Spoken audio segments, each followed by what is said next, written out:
As the movie starts, we see an airplane landing on the runway. The scene then cuts to a car, where the protagonist of the story, Jimmy Vickers, a special ops interrogation officer, is listening to an old message from a woman who sounds like his mother, who is expecting to see him soon and hopes he reaches home safely. The man appears to be in great distress while he's going back home.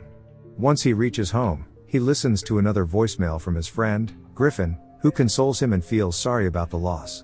It is suggested that some tragedy has occurred, and Jimmy is in great distress due to it. Later on, Jimmy goes to a bar. He then inquires to the owners, Debs and Terry, if they know anything about the incident.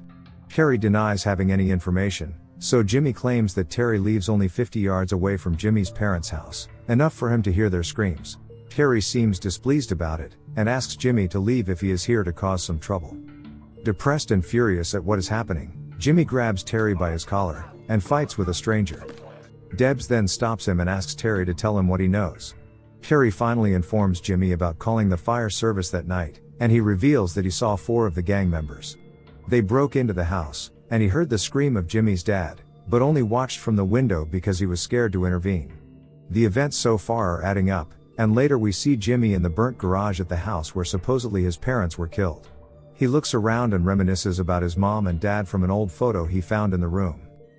We are then transported back to a few days ago, in the same house when Jimmy's parents are alive. Jimmy's mom asks his dad, George, to mow the lawn since he is coming back, and she wants the place to look clean. Both of them can't wait for Jimmy to get home, and his dad agrees to mow the lawn when the dad gets back home later. On the other side of the story, 4 gang members are snorting illegal substances in the car while they wait for their next target. One of them assures them that their next target goes on the money run every day. Then we see a girl leaving the building to deposit money in the bank. The gangsters get alert and put on their rabbit masks, and follow the girl's car. The gangsters eventually intercept the girl at the end of the road, and drag her out of her car. One of the gang members searches the car for the money, but can't find it. And all of a sudden, Jimmy's father George, who happens to be driving by, stops at the scene immediately. The goons ask George to leave, and one of them hits him with a baseball bat. But George manages to punch him, and smash his head open. Then he faces the rest of them, and asks them to leave. One of the members is pointing a knife towards George to warn him, but they eventually flee the scene as they hear the police siren. Soon the police arrive at the scene. In his statement, George tells the police he just wanted to stop him and had no intentions to kill him. Chief Inspector Holland sarcastically says, "You should have thought that before swinging the baseball bat." He proceeds to arrest George on suspicion of manslaughter. Later that day, the remaining 3 thugs approach their boss, Warren, and inform him how the theft didn't go as planned. When Warren asks about his brother, he is shocked to learn about his death. Enraged by his brother's loss, Warren orders the gangsters not to return here until George dies. When George returns home after getting bail, the thugs, including Warren, follow him to the house and knock at his door.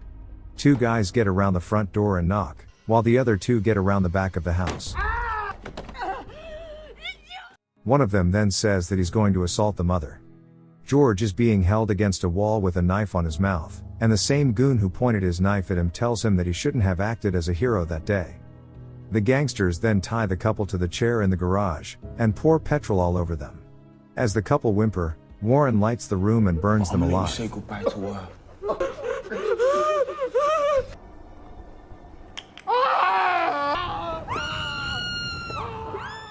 The scene then cuts to the present day, where Jimmy is standing in the same burnt garage. His police friend, Griffin, shows up and informs Jimmy that one of the neighbors saw a black BMW speeding around 11 on the same night, but they never got a chance to read the number plate. Griff thinks there is a high chance that the gang involved in a conflict with George has murdered him, but the police have no proof against them. After instructing Griff to send him the CCTV footage of the theft, Jimmy leaves the garage with tears in his eyes. The following morning, Jimmy pays respect to the grave of his parents. As he is in the church, his wife, Morgan, shows up. Here we learn that Morgan and Jimmy were on the verge of divorce before this tragedy. Morgan says that he missed the funeral despite her mailing him 5 times. But after realizing that Jimmy is going through a rough patch, she consoles him that he doesn't have to be alone, and he could stop by her flat sometime. The following day, Griff arranges a meeting with Jimmy, and tells him that the black BMW belongs to Warren, who according to the investigation is the brother of Warren, accidentally killed by George that day. He then provides Jimmy with the CCTV footage of that robbery. At night, when Warren leaves the gym, someone bumps into his car from behind. He gets out of his car, only to find Jimmy waiting inside the car behind, and starts badmouthing the wrong guy. What the fuck? Jimmy, belonging to Special Ops, takes little to no time to overwhelm Warren and knocks him out. When Warren wakes up afterwards, he finds himself tied to the front seat, with Jimmy spilling the petrol all over his car.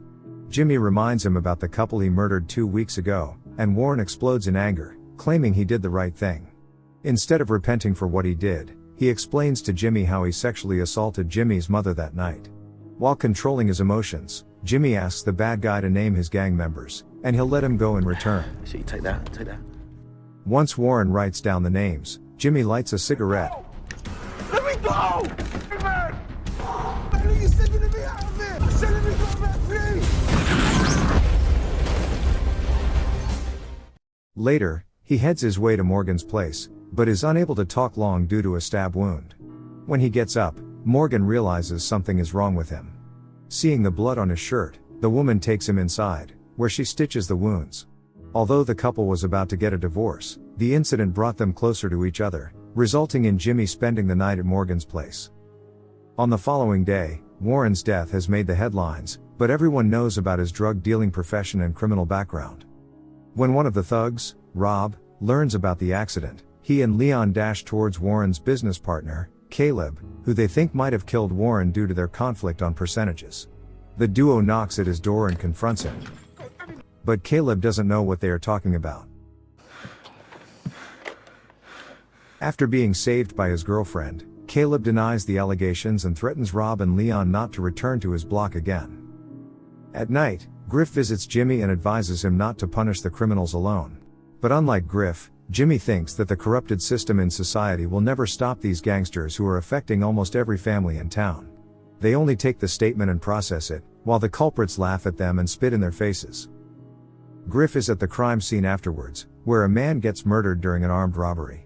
Here Griff finally realizes the flaws in the police department, when Chief Inspector Holland neglects the armed robbery and the victims, by blatantly saying that the shopkeeper shouldn't have retaliated. When Griff gets emotional and says that the man was protecting his livelihood, Holland instructs him to take a chill pill. According to Holland, the man's wife will claim the insurance, get a huge payout, and everyone will be happy. Meanwhile, Jimmy keeps the hunt going, and moves on to the next member of the gang, Ryan.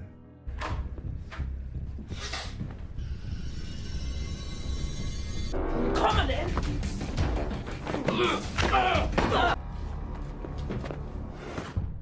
He takes him to an abandoned place, ties him to a chair, and puts a mouth clamp on his face. Knowing all kinds of tortures any special ops investigator would do, the pursuit of vengeance takes over Jimmy. He pours cement into Ryan's mouth, making him swallow and suffocate to death. The following day, the police find Ryan's body hardened from the top to the stomach due to the cement. DCI Holland shows strong interest, and believes this is the case that can give him a decent promotion. Following that, Terry the bar owner shows Holland CCTV footage of his bar, where they can see Jimmy is taking a passed out guy in the back of his car. Although Debs advises him not to reveal the video, Terry doesn't want his pub to burn down like George's house. The police question Morgan about Jimmy, and she lies as Jimmy hides in her apartment. Later, Jimmy is in the mart, where two policemen start to follow him. Just as they are about to arrest him, a car stops suddenly. Two well-built men get out and assault the officers, allowing Jimmy to escape with them. At this point, Jimmy is surprised to see Colonel Leach getting out of that car. Since Jimmy is a valuable asset to the special ops, the colonel himself comes to take him back. He gives Jimmy 48 hours more to clean his shit, implying to get over with the remaining gang members, after which he has to return to his job. On the other hand, Griff approaches his colleague, Joe, the SWAT leader, and tells him that this case shouldn't be taken seriously. Suspecting something fishy, Joe inquires if Griff knows the killer. Griff then tells the truth that he is a friend of Jimmy whose parents were brutally killed. As Joe still thinks that Jimmy is out of control, Griff says that Holland is no different, and that he is only taking this case seriously to become a superintendent, which will probably ruin the department with his corruption and negligence. Back to Jimmy, He goes about his revenge as he knows he has the backing of the army and he cannot get caught. While Leon is sitting in the strip club, he receives an envelope with the dead Ryan's picture in it. Suspecting danger, the thug escapes the club and runs, until he gets knocked down by Jimmy. After regaining consciousness, Leon finds himself confined to the ground, with his lower body chained to the gate and his upper body to the car. Leon has no idea why he is being tortured, which infuriates Jimmy even more. As a result, Jimmy shows no mercy. He gets in the car and races it at full speed, leaving his body in 2 pieces.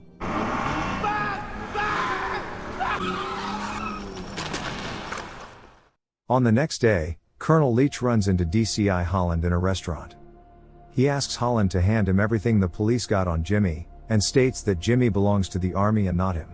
Hearing this, Holland refuses that if the colonel takes the law into his hands, he belongs in jail.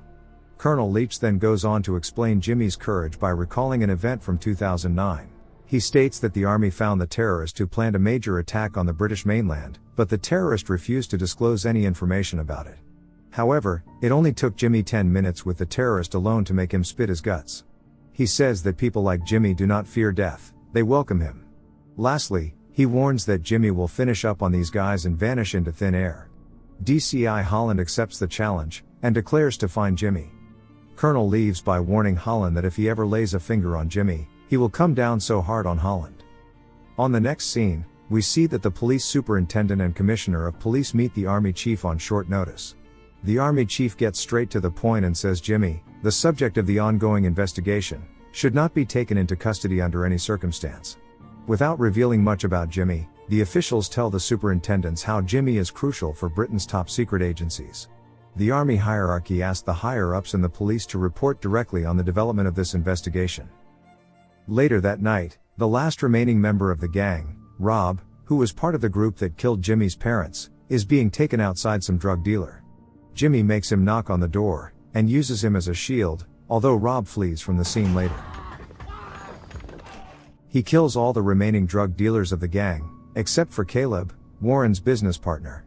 Jimmy ties him to the chair, and stirs some chemicals together in a bucket, which is the same chemicals the dealers use to prepare the drugs. Jimmy then proceeds to dissolve all the cash in the bucket, before eventually pouring the chemical over the guy's head and melting him alive. Meanwhile, DCI Holland realizes that Constable Griffin has been providing intel to Jimmy from the beginning, so he asks him who's next on Jimmy's radar. However, Griffin refuses to tell him, and asks to stay out of Jimmy's way, but Holland seems unreluctant to find Jimmy, and goes against the order of his superintendent. He then tracks down the last gang member in the hospital who fled the scene last night. The limping guy is in Jimmy's apartment looking at some letters in the next scene. Sometime later, Jimmy chases him down, and makes him drive near the seaport. He makes the guy sit down on his knees with his hands tied, and takes out a syringe, claiming that this is the most dangerous aerosol spray that will burn someone inside. Rob then spits on Jimmy, and asks him to look at the trunk of his car. To his surprise, it turns out that Rob has killed Morgan before Jimmy can kill him. In utter disbelief and exhaustion, Jimmy empties his gun's magazine into Rob, right as a SWAT team escorted by Holland arrive on the scene. Griff arrives too, and confronts Holland about letting Rob go from the hospital, and letting him kill Jimmy's wife. Holland says he let him go so the guy could lead him to Jimmy, but he did not know he would kill his wife. Seeing Holland's reality, the SWAT captain, Joe, asks his squad to stand down, which leaves Holland stunned. The suspects fled the scene on foot. They let a broken Jimmy walks off the scene, while Holland tries to stop him alone. And before leaving the place, Jimmy punches Holland in the face, causing him to stop finally. The movie ends in an alley where a random girl is putting down trash. 2 strangers obstruct and grab hold of her as she screams for help. On the other end of the alley, Jimmy appears. The thugs confront Jimmy and ask him to leave, and the screen goes dark with an evil smile of Jimmy.